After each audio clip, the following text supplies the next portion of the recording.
Hello to all students. इस video में हम प्रोटोजोआ के जनरल कैरेक्टर्स के बारे में एक ओवरव्यू देखते हैं कि प्रोटोजोन्स के कैरेक्टर्स क्या है, उनका इंट्रोडक्शन हम देखेंगे। तो जो प्रोटोजोआ हैं, protozoa are a diverse group of eukaryotic animals. They are microscopic and characteristics by their unicellular nature, heterotrophic, mixotrophic nutrition and diverse locomotion methods. यानी कि जो प्रोटोजोन्स हैं वो क्या है, यूकैरियोटिक एनिमल्स का एक बड़ा सा ग्रुप है जो कि माइक्रो ऑर्गेनिजम्स होते हैं और इनके जो कैरेक्टर हैं वो कैसे होते हैं, यूनिसेलुलर या एक कोशिकीय जीव के समान होते हैं। इनमें हेट्रोट्रॉफिक भी होते हैं, मेक्सोट्रॉफिक भी न्यूट्रिशन पाया जाता है और ये जो होते हैं इनमें लोकोमोशन मेथड्स होती हैं वो बहुत ही अलग अलग तरह से होती हैं। तो जो प्रोटोजोआ को हम क्लासिफाई करते हैं तो उनका जो बेस होता है वो भी क्या होता है, लोकोमोटरी ऑर्गन्स के बेस पर हम उन्हें क्लासिफाई करते हैं। तो प्रोटोजोआस जो हैं they are found in various aquatic and terrestrial environments, playing roles as both free living organisms and parasites. जो प्रोटोजोआ हैं वो कहाँ कहाँ पाए जाते हैं, उनकी हैबिटेट जो होती है वो एक्वेटिक हो सकती है, टेरेस्ट्रियल हो सकती है और वो फ्री लिविंग हो सकते हैं, पैरासिटिक हो सकते हैं। उनका जो हैबिटेट है वो डाइवर्स करता है, बहुत ही अलग अलग वेरियस उनके हैबिटेट हो सकते हैं। तो ये जनरल इंट्रोडक्शन था। अब हम एक एक करके उनके कैरेक्टरिस्टिक्स देखते हैं। ये शॉर्ट में है लेकिन डिटेल में भी इसको बताएंगे। पहला है यूकैरियोटिक। तो प्रोटोजोआ कैसे हैं, यूकैरियोटिक एनिमल्स या ऑर्गेनिजम्स हैं।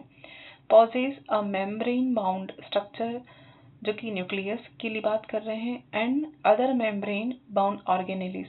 तो प्रोटोजोआ कैसे होते हैं, यूकैरियोटिक ऑर्गेनिजम्स हैं क्योंकि उनका जो न्यूक्लियस होता है वो मेम्ब्रेन बाउंड होता है और जो अदर ऑर्गेनेलिस होते हैं वो भी क्या होते हैं, मेम्ब्रेन बाउंड होते हैं। उनमें हम कह सकते हैं कि मेम्ब्रेन या प्लाज्मा मेम्ब्रेन से वो कवर होते हैं।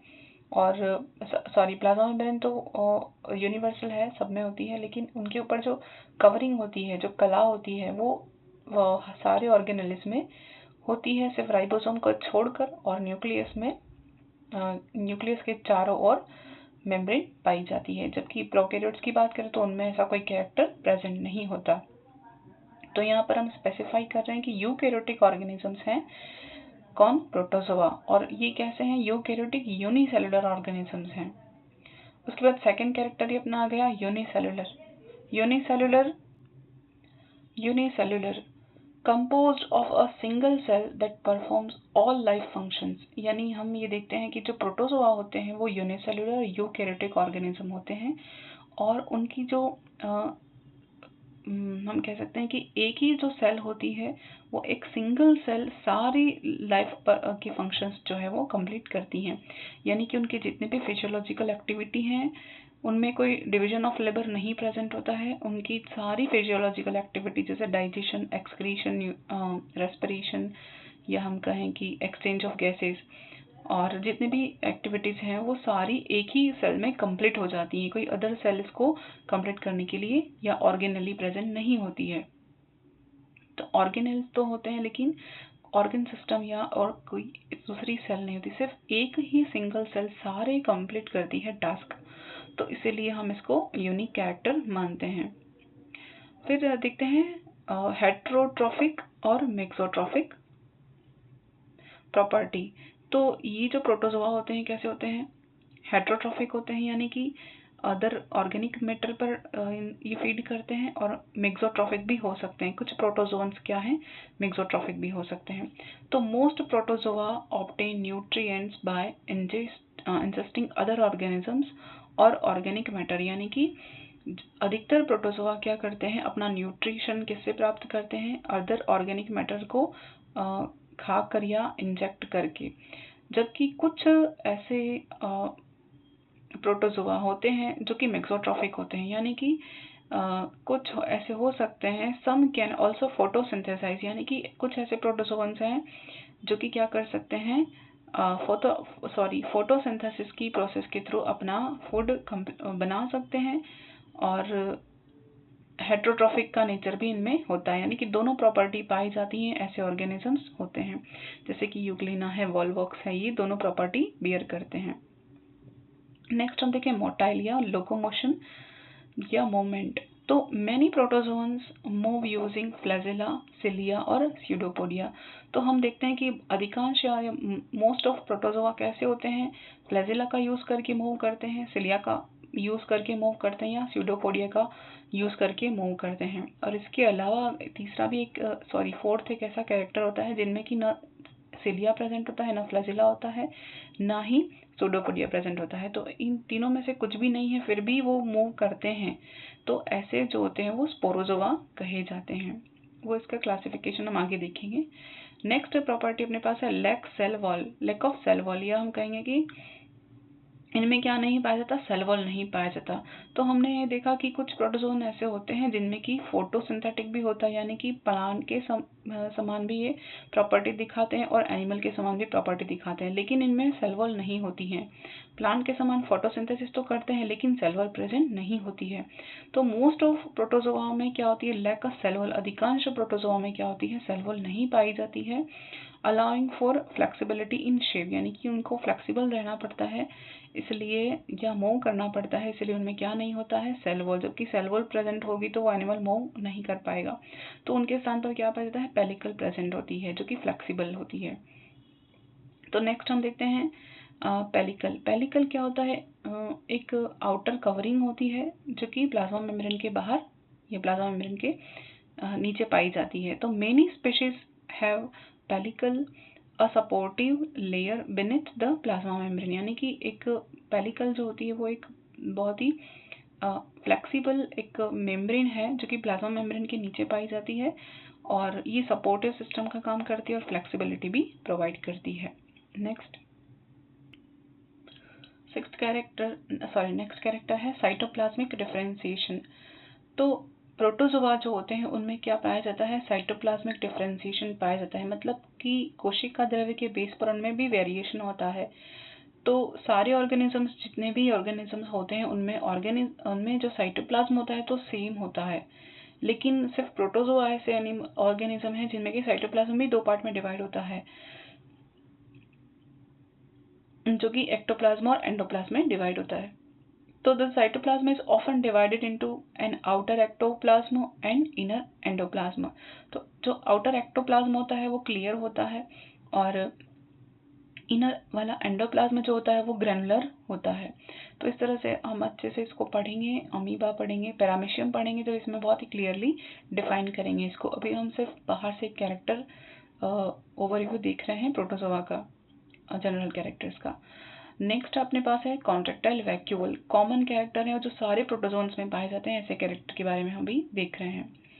तो जो कॉन्ट्रेक्टाइल वैक्यूल है वो क्या होती है, found in many fresh water protozoa, these vacuole help regulate water balance.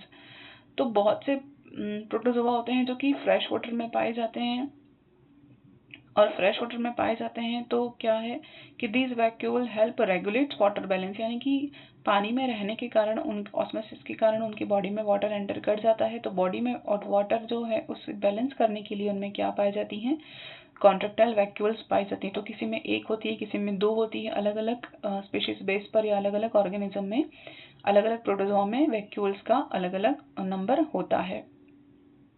Depend करता है कि वो कौन से पानी में प्रेजेंट है। फ्रेश वाटर में होती हैं तो उनमें वैक्यूल्स ज़्यादा प्रेजेंट होते हैं। तो ये क्या करते हैं, वाटर को बैलेंस करते हैं। फिर नेक्स्ट है इंट्रासेलुलर डाइजेशन। प्रोटोजोआ में किस तरह का डाइजेशन होता है, इंट्रासेलुलर डाइजेशन होता है, यानी सेल के अंदर होता है, क्योंकि सेल तो एक ही है, उसके अलावा दूसरी कोई सेल नहीं है, तो सेल के अंदर ही डाइजेशन हो रहा है, इसलिए इसको हम क्या कहते हैं, इंट्रासेलुलर डाइजेशन कहते हैं। Food is digested within food vacuole inside the cell. तो जैसे ही पानी के लिए कॉन्ट्रेक्टाइल वैक्यूल होती है, वैसे ही फूड के लिए भी फूड वैक्यूल्स होती हैं। तो फूड वैक्यूल्स के अंदर इनका क्या होता है, डाइजेशन होता है, और ये सर्कुलेट होता है, जिस प्रोसेस को हम कहते हैं, पूरे साइटोप्लाज्म में जो फूड वैक्यूल्स होती हैं वो सर्कुलेट करती हैं और पूरी सेल को न्यूट्रिशन प्रोवाइड करती हैं। तो इस प्रोसेस को हम साइक्लोसिस कहते हैं। नेक्स्ट हम देखें डाइवर्स हैबिटेट। डाइवर्स हैबिटेट में क्या है कि जो प्रोटोजोआ है वो क्या करते हैं, अलग अलग हैबिटेट में सर्वाइव कर सकते हैं। तो फाउंड इन फ्रेश वाटर, कुछ हैं जो फ्रेश वाटर में भी पाए जा सकते हैं, marine water, moist terrestrial environment, यानी कि फ्रेश वाटर में भी हो सकते हैं, मराइन में भी पाए जा सकते हैं, और कुछ हैं वो टेरेस्ट्रियल यानी कि मॉइस्ट या नमी वाली जगहों पर भी ये पाए जाते हैं। नेक्स्ट कैरेक्टर अपने पास है एनसिस्टमेंट, यानी कि एनसिस्टमेंट यानी कि सिस्ट का फटना या हटना। तो फॉर्म या बनना, पुटी भवन कहते हैं हिंदी में इसको, सिस्ट का फॉर्मेशन होना। Form cyst to survive unfavourable conditions, यानी कि कुछ प्रोटोजोआ ऐसे होते हैं जो अनफेवरेबल कंडीशन में क्या करते हैं, अपने चारों ओर एक सिस्ट को फॉर्मेट कर लेते हैं, अपने चारों एक कवरिंग बना लेते हैं, हार्ड कवरिंग, जो कि कई लॉन्ग टाइम तक इनको प्रोटेक्ट रख सकती है। तो उसको कहते हैं सिस्ट या एनसिस्टमेंट, जो कि अनफेवरेबल कंडीशन में बनती है। नेक्स्ट अपने पास कैरेक्टर है असेक्सुअल रिप्रोडक्शन। तो primarily reproduce through binary fission but also by budding और मल्टीपल फिजन, यानी कि असेक्सुअल रिप्रोडक्शन में हम क्या देखते हैं कि जो प्रोटोजोआ है वो क्या करते हैं, वैसे तो बाइनरी फिजन करते हैं, लेकिन कभी कभी ये बडिंग भी दिखाते हैं और इनमें मल्टीपल फिजन भी देखा जा सकता है। फिर सेक्सुअल रिप्रोडक्शन देखें तो इसमें some protozoa reproduce sexually through conjugation और सिंगेमी, यानी कि कुछ प्रोटोजोआ क्या करते हैं, सेक्सुअली रिप्रोडक्शन करते हैं, जिसको हम कह सकते हैं कॉन्जुगेशन या सिंगेमी। तो ये जो सेक्सुअल रिप्रोडक्शन है वो एक्चुअल नहीं होता, वास्तविक नहीं होता, ये सिर्फ क्योंकि दो बॉडी एक साथ पास में आती हैं, जैसे कि पैरामीशियम में दो बॉडी पास में आती हैं और इनका न्यूक्लियस जो है वो इंटरचेंज होता है, इसीलिए इसको कॉन्जुगेशन या सिंगेमी या सेक्सुअल रिप्रोडक्शन माना है। तो ये वास्तविक नहीं है, लेकिन उसकी तरह दो बॉडी पास में आती है, इसीलिए इसको सेक्सुअल रिप्रोडक्शन कहा है। नेक्स्ट है हैबिटेट। हैबिटेट वाला जो पॉइंट है इसमें क्या है, found in aquatic environment and most terrestrial environment, यानी कि इनका आवास क्या है, अधिकांश का या तो पानी में रहेंगे या नमी वाली जगहों पर रहेंगे। नेक्स्ट है सिम्बायोटिक रिलेशनशिप। तो जो प्रोटोजोआ है उनमें क्या अधिकांश देखा जाता है कि वो सिम्बायोटिक रिलेशनशिप को दर्शाते हैं। मैनी लाइफ फ्रीली और फॉर्म सिम्बायोटिक रिलेशनशिप, यानी कि अधिकांश जो वो कैसे हैं प्रोटोजोआ, या तो कुछ तो फ्री रह सकते हैं और कुछ कैसे करते हैं, सिम्बायोटिक रिलेशनशिप में रहते हैं। फिर इंट्रासेलुलर डाइजेशन, ये भी हमने देख लिया था कि प्रोटोजोआ में क्या पाया जाता है, इंट्रासेलुलर डाइजेशन प्रेजेंट होता है, यानी कि जो डाइजेशन है वो कहाँ पर अकर हो रहा है, फूड वैक्यूल के अंदर कंप्लीट हो रहा है, इसलिए इसको इंट्रासेलुलर डाइजेशन कहा है। नेक्स्ट हम देखें रेस्पिरेशन, जो कि किससे होता है, थ्रू द सेल सरफेस।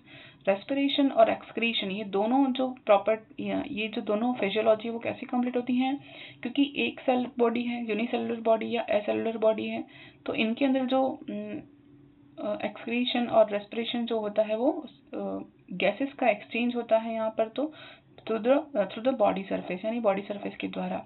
और एक्सक्रीशन में क्या होता है कि जो कार्बन डाइऑक्साइड और वेस्ट प्रोडक्ट जो निकलने हैं, जो भी वो क्या है, बॉडी सरफेस के थ्रू ही बाहर की ओर जाते हैं। तो इस तरह से यहाँ पर होता क्या है, कॉन्ट्रैक्टाइल वैक्यूल के थ्रू जो बॉडी सरफेस से जो एक्सक्रीशन है या एक्सक्रीटरी मटेरियल है वो बॉडी के बाहर फेंक दिया जाता है। और रेस्पिरेशन में O2 और CO2 का जो एक्सचेंज है वो बॉडी सरफेस के द्वारा ही, सेल सरफेस के द्वारा ही कंप्लीट होता है। तो अभी हमने सिर्फ जनरल कैरेक्टर्स देखे प्रोटोजोआ के, इसके बाद हम इसके बारे में डिटेल में एक एक जो प्रॉपर्टी है उसके सबके बारे में डिटेल में देखेंगे। उसके बाद उनके सारे एनिमल हैं वो भी हम स्टडी करेंगे। Thank you.